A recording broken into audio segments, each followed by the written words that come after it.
மீட்பெரும் சகாயருமா இருக்கிற இயேசு கிறிஸ்துவின் நாமத்தில் உங்கள் யாவருக்கும் அன்பின் வாழ்த்துக்கள். இதிலிருந்து காலத்தினுடைய 7ஆம் நாளிலே இதை சந்திப்பதில் மிகுந்த மகிழ்ச்சி. கர்த்தர் நாளிற்குரிய தலைப்பாக நாம 7ஆம் நாள் இந்த வார்த்தை மூலமாய் பேசுகிறேன். புதிய ஆவியை உங்களுக்குள் புகுத்துவேன் என்ற தலைப்பு. இதனுடைய ஆதார வசனம் எசேக்கியேல் 36:26. என் ஆவியை உங்களுக்குள் புகுத்துவேன் என்று சொல்லி எசேக்கியேல் 36:26 வாசிக்கிறோம். ஆண்டவர் கடவுளின் ஆவியை பெற்றவர்கள் பிற மனிதர்களைப் போல் வாழ்பவர்களாய் அல்ல, நேர்மையாய் திகழ்கிறவார்கள் என்று சொல்லியிருக்கிறது. பவுல் ரோமருக்கு எழுதிய கடிதத்துல கடவுளின் ஆவி உங்களுக்குள் குடிகொண்டால் நீங்கள் ஊனியலை கொண்டிராமல் ஆவிக்குரிய இயல்பை கொண்டிருப்பீர்கள் என்று ரோமர் 8:9 வசனம் சொல்லுகிறது. கடவுளின் ஆவி நம்மில் குடியிருந்தால் வெளிவோட வாழ்வில் வாழ்கிறவர்களாய் நாம் இருக்க முடியாது.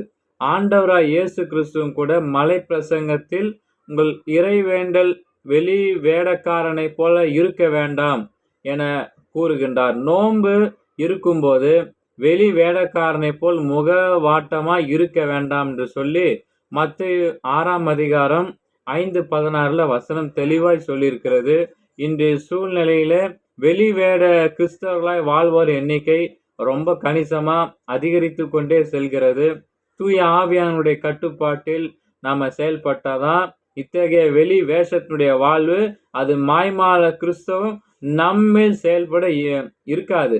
அதே போல பிறருக்கு முன்பாக நம்ம சிறந்த பக்தியவர்களாக காட்டிக்கொள்ள நாம் முயற்சிக்கிறோம். நய வசனிப்புடன் பக்தி பரவசம் நிறைந்தவரை போன்ற இந்த உரத்த குரலில் நாம் ஜெபித்து காட்டுகின்றோம். கடவுளின் ஆவியை பெற்றவர்கள் இத்தயோகராய் அல்ல, தூய ஆவியானவருடைய துணையோடு உள்ளத்தில் ஆளிருந்து ஜெபிப்பர் என்ற புதிய ஆவி உங்களுக்குள் புகுத்துவேன் என்ற லெந்து காலத்தினுடைய 7ஆம் நாள் தலைப்புல செய்தியை கொடுக்கும்படியே கர்த்தருக்கு ஸ்தோத்திரிப்பதாக.